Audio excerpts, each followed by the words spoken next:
செய்திகள். தப்பு செய்பவர்கள் யாராக இருந்தாலும் மக்கள் தட்டி கேட்க வேண்டும். கேப்டன் விஜயகாந்த் வலியுறுத்தல்.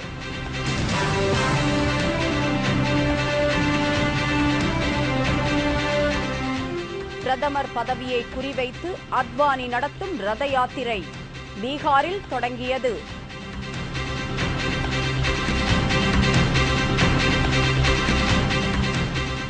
விசைத்தறியாளர் பிரச்சினைக்கு தீர்வு காணாவிட்டால் கேப்டன் தலைமையில் போராட்டம். திருமதி பிரேமலதா விஜயகாந்த் அறிவிப்பு.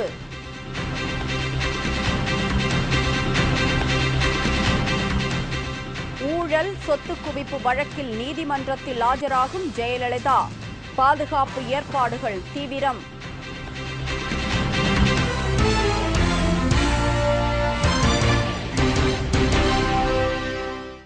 வணக்கம். விரிவான செய்திகள். தப்பு செய்பவர்கள் யாராக இருந்தாலும் மக்கள் தட்டி கேட்க வேண்டும் என்று கேப்டன் விஜயகாந்த் வலியுறுத்தியுள்ளார். தமிழக உள்ளாட்சி தேர்தலில் போட்டியிடும் தேமுதிக வேட்பாளர்களை ஆதரித்து கேப்டன் விஜயகாந்த் மாநிலம் முழுவதும் சூறாவளி பிரச்சாரம் மேற்கொண்டு வருகிறார். திருச்சி, தென்னூரில் இன்று அலைக்கடலென திரண்டிருந்த மக்கள் கூட்டத்திற்கு மத்தியில் பிரச்சாரம் மேற்கொண்ட கேப்டன் விஜயகாந்த் கடந்த 30 ஆண்டுகளில் திருச்சி மாநகரம் எந்தவித வளர்ச்சியும் அடையாமல் இருப்பதாக குற்றம் சாட்டினார். தங்கள் ஆட்சிதான் பொற்கால ஆட்சி என்று இரு கட்சிகளும் கூறி வருவதற்கு கண்டனம் தெரிவித்த கேப்டன், மக்கள் எந்தவித வசதியும் இல்லாமல் இருப்பதுதான் பொற்கால ஆட்சியா என்று கேள்வி எழுப்பினார். இவங்க 2 பேரும் சொல்றாங்க, 2 கட்சி நாங்க வந்தா பொற்காலம். எதியா பொற்காலம்? மக்கள் சாகிறதா பொற்காலம்? ஆளாளுக்கு போட்டிக்கு நினைக்கிறாங்க. பொற்காலம் எது பொற்காலம்? பொற்காலங்கிறது என் மக்களை தங்க தட்டுல வச்சு தாளாட்டுறதான் பொற்காலம். விஜயகாந்த் எதுக்காக வரப்போற? விஜயகாந்த் கட்சி ஆரம்பிச்சிருக்க அந்த மக்கள் அண்ணாந்தது பாக்குறாங்க. ஏதாவது பண்றா என்ன? இங்க வளர்ச்சியை விட வளர்ச்சி கம்மி. திருச்சியை பத்தி வளர்ச்சி கம்மி, ஆனா ஊழல் அதிகம். கொள்ளையடிச்சிட்டு போனது அதிக மக்கள் இந்த நாட்டில். மேலும் தப்பு செய்பவர்கள் யாராக இருந்தாலும் அவர்களை மக்கள் தட்டி கேட்டால்தான் பயம் வரும் என்று வலியுறுத்திய கேப்டன், திருச்சி மாநகரில் போட்டியிடும் தேமுதிக மற்றும் மார்க்சிஸ்ட் கட்சி வேட்பாளர்களை வெற்றி பெற செய்தால் அனைத்து வளர்ச்சி திட்டங்களும் மேற்கொள்ள நடவடிக்கை எடுக்கப்படும் என்று உறுதியளித்தார். ஊழல் ஊழல் ஊழல் மக்கள் நீங்கள் திருந்தாலும் சரி, என்ன எவனை கெடுக்கட்டு போறான்? இந்த 2 கட்சி மாறி மாறி வந்து பொற்கால ஆட்சின்னு சொல்றதுனால நம்ம ஓட்டு போடுறோம் பாருங்க. அதனால வர தனாவட்டு தான். அந்த தனாவட்டை நீங்க குறைக்கணும்னா மாத்தி போடுங்க. ஒரு தடவை தான் சொல்லுகிறேன், ஒரு தடவை நீங்க மாத்தி போடுங்க. நான் ரெகுலரா கேட்கல, 5 வருஷம் சரியில்லைன்னா கேளுங்க, நான் ஓட்டு போட மாட்டேன். போயா விஜயகாந்த் போயா நீ கழிச்சு அப்படின்னு கேட்கணும். கேட்டாதான் மக்கள். நீங்க எதிர்த்து கேள்வி கேட்கல, என் படம் மாதிரி நானே ராஜா நானே மந்திரி தான், ஒன்னும் செய்ய முடியாது. ஆக நீங்க கேள்வி கேளுங்க தான், கேள்வி கேளுங்க மக்களை. முன்னதாக திண்டிவனத்தில் பேசிய கேப்டன், ஜாதி மோதலை ஏற்படுத்தி அதில் சில கட்சிகள் லாபம் சம்பாதிக்க நினைப்பதால் பாதிக்கப்படுவது தொண்டர்கள்தான் என்றும், அத்தகைய கட்சிகளை அடையாளம் கண்டு உள்ளாட்சி தேர்தலில் அவர்களுக்கு மக்கள் நல்ல பாடம் கற்பிக்க வேண்டும் என்றும் கேட்டுக்கொண்டார். ஜாதியை வைத்து, மதத்தை வைத்து, பணத்தை வைத்து ஒரு சமுதாயத்தை உருவாக்க முடியாது. கல்வியை வைத்துதான் உருவாக்க முடியும். ஏன் சொல்றேன்னா, இவர் தமிழ்ங்கிறார், ஒரு சிலர் ஜாதிங்கிறாங்க. ஆக எதுவும் முடியாது. காஞ்சிபுரம், மதுராந்தகம் உள்ளாட்சி அமைப்புகளில் போட்டியிடும் தேமுதிக வேட்பாளர்களை ஆதரித்து பிரச்சாரம் செய்த கேப்டன் விஜயகாந்த், காஞ்சிபுரத்தை குப்பையில்லா நகரமாக்கி சுற்றுலா தலமாக மாற்ற தேமுதிக வேட்பாளர்கள் நடவடிக்கை எடுப்பார்கள் என்றும் தெரிவித்தார். கேப்டன் விஜயகாந்த் வருகையை முன்னிட்டு திருச்சியில் ஆயிரக்கணக்கான மக்கள் அலைக்கடலென திரண்டு நின்று வரவேற்றனர். ஊழல், கருப்பு பணம், அதிகரித்து வரும் பணவீக்கம் ஆகியவை குறித்து மக்களிடம் விழிப்புணர்வு ஏற்படுத்த பாஜக மூத்த தலைவர் எல்.கே. அத்வானி பீகார் மாநிலத்தில் இருந்து இன்று தனது ரத யாத்திரையை தொடங்கினார். வரும் நாடாளுமன்ற பொதுத் தேர்தலில் பாஜக சார்பில் பிரதமர் வேட்பாளராக போட்டியிடுவதில் அத்வானிக்கும் நரேந்திர மோடிக்கும் இடையே கடும் போட்டி இருந்து வருகிறது. பிரதமர் பதவியை குறிவைத்து மோடி அண்மையில் உண்ணாவிரத போராட்டத்தில் ஈடுபட்டார். இந்த நிலையில் பாஜக மூத்த தலைவர் அத்வானி ஊழலுக்கு எதிராக இன்று நாடு தழுவிய ரத யாத்திரையை தொடங்கியுள்ளார்.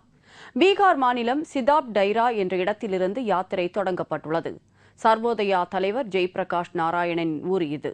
இந்த யாத்திரை 38 நாட்களுக்கு நடைபெற உள்ளது. 23 மாநிலங்களுக்கு ரத யாத்திரை செல்லும். ஊழலுக்கு எதிராக போராடி வரும் அண்ணா ஹசாரே, ராம்தேவ் போன்றவர்களை தொடர்ந்து அத்வானியும் இயக்கம் நடத்துவது பாராட்டுக்குரியது என்று நரேந்திர மோடி கூறியுள்ளார். விசைத்தறியாளர்கள் பிரச்சினைக்கு நிரந்தர தீர்வு காணாவிட்டால் கேப்டன் தலைமையில் போராட்டம் நடத்தப்படும் என்று திருமதி பிரேமலதா விஜயகாந்த் அறிவித்துள்ளார். கோவை மாவட்டம் சூலூரில் போட்டியிடும் தேமுதிக வேட்பாளர்களை ஆதரித்து திருமதி பிரேமலதா விஜயகாந்த் பிரச்சாரத்தில் ஈடுபட்டார். அப்போது பேசிய அவர், தற்போது நிலவி வரும் கடும் குடிநீர் பஞ்சத்தை தீர்ப்பதற்கு உரிய நடவடிக்கை எடுக்கப்படும் என்றும், சூலூர் பகுதி மக்களின் நீண்ட நாள் கோரிக்கையான அனைத்து மகளிர் காவல் நிலையம், காவல்துறை கண்காணிப்பு அறை ஆகியவற்றை இந்த பகுதியில் கொண்டுவர சட்டமன்றத்தில் தேமுதிக சார்பில் கோரிக்கை வைக்கப்படும் என்றும் உறுதியளித்தார்.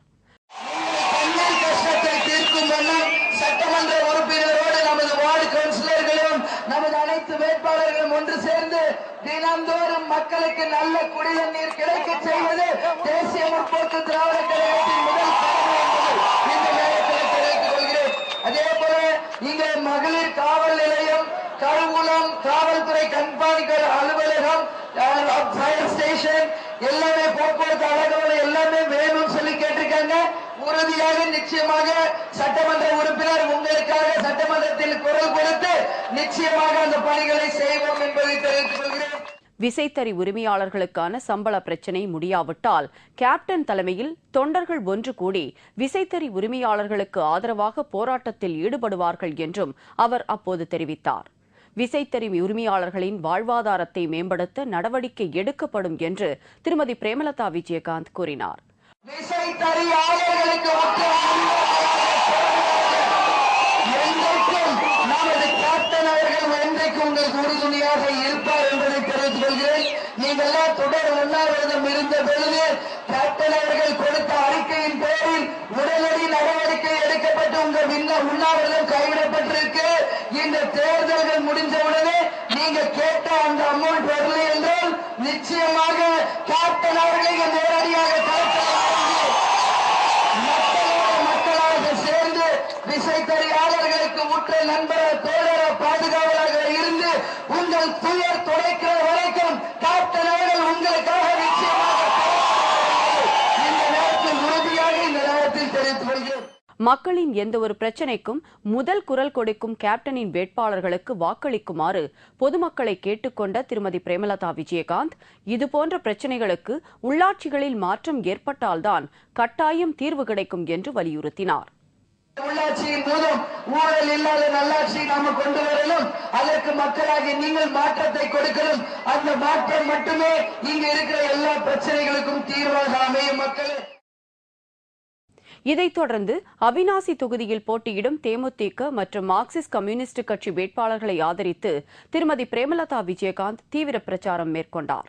அவிநாசியில் நிலவும் அடிப்படை பிரச்சினைகளை தீர்க்க தேமுதிகவின் இளைஞர்களுக்கு ஒரு வாய்ப்பு கொடுங்கள் என்று அப்போது அவர் கேட்டுக் கொண்டார். சொத்து குவிப்பு வழக்கில் ஆஜராக பெங்களூருவுக்கு வரும் தமிழக முதல்வர் ஜெயலலிதாவுக்கு அளிக்கப்படவுள்ள பாதுகாப்பு ஏற்பாடுகள் குறித்த விவரங்களை அக்டோபர் மாதம் 17ஆம் தேதி நீதிமன்றத்தில் தாக்கல் செய்யுமாறு கர்நாடக போலீசாருக்கு உத்தரவிடப்பட்டுள்ளது. லஞ்ச ஊழல் மூலம் சொத்து சேர்த்ததாக ஜெயலலிதா, சசிகலா உள்ளிட்டோர் மீது தொடரப்பட்ட வழக்கில் சாட்சிகள் விசாரணை முடிந்து குற்றம் சாட்டப்பட்டவர்களின் வாக்குமூலங்களை பதிவு செய்யும் கட்டம் வந்துள்ளது. அதன்படி அக்டோபர் மாதம் 20ஆம் தேதி பெங்களூரு தனி நீதிமன்றத்தில் ஆஜராக சம்மன் அனுப்பப்பட்டது. அவருக்கு Z+ பாதுகாப்பு அளிக்கப்படுவதால் சிறப்பு நீதிமன்றம் அமைத்திருக்கும் சிட்டி சிவில் நீதிமன்ற வளாகத்தை சுற்றி பலத்த போலீஸ் பாதுகாப்பு போட வேண்டியுள்ளது. இதற்கான ஏற்பாடுகள் குறித்த விவரங்களை திங்கட்கிழமை நடந்த விசாரணையின் போது நீதிபதி மல்லிகார்ஜுனாவிடம் அரசு தரப்பு சிறப்பு வழக்கறிஞர் PV ஆச்சாரியா தாக்கல் செய்துள்ளார் என்பது குறிப்பிடத்தக்கது. கூடங்குளம் அணுமின் நிலையத்தின் பாதுகாப்பு தன்மையை ஆராய்வதற்காக மத்திய அரசு அமைக்கவுள்ள வல்லுநர் குழுவில் இடம்பெறுவோரின் பெயர்கள் விரைவில் அறிவிக்கப்படும் என்று மத்திய இணை அமைச்சர் நாராயணசுவாமி தெரிவித்துள்ளார். கூடங்குளம் அணு உலையை மூட வலியுறுத்தி மத்திய மாநில அரசுகளிடம் போராட்டக் குழுவினர் நடத்திய பேச்சுவார்த்தை தோல்வியடைந்தது. இதையடுத்து இடிந்தகரையில் ஆயிரக்கணக்கான மக்கள் மீண்டும் உண்ணாவிரத போராட்டத்தில் ஈடுபட்டுள்ளனர். இந்த போராட்டம் இன்று 3வது நாளை எட்டியுள்ளது. மத்திய மாநில அரசுகளின் தெளிவான முடிவு வரும் வரை போராட்டம் தொடரும் என்று போராட்டக் குழுவினர் எச்சரித்துள்ளனர். இந்த நிலையில் புதுச்சேரியில் செய்தியாளர்களிடம் பேசிய மத்திய இணையமைச்சர் நாராயணசுவாமி, கூடங்குளம் அணு மின் நிலையம் 12 ஆண்டுகளாக கட்டுமான பணிகள் நடந்து இப்போது தொடங்கப்படும் நிலையில் சிலர் போராட்டம் நடத்தி வருவதாக குறிப்பிட்டார். கூடங்குளம் அணு மின் நிலையத்தின் பாதுகாப்பு அம்சங்கள் குறித்து ஆய்வு செய்ய வல்லுநர் குழு அமைக்க நடவடிக்கை எடுக்கப்பட்டு வருவதாகவும் அதில் இடம்பெறுவோரின் பெயர்கள் விரைவில் அறிவிக்கப்படும் என்றும் நாராயணசுவாமி தெரிவித்தார்.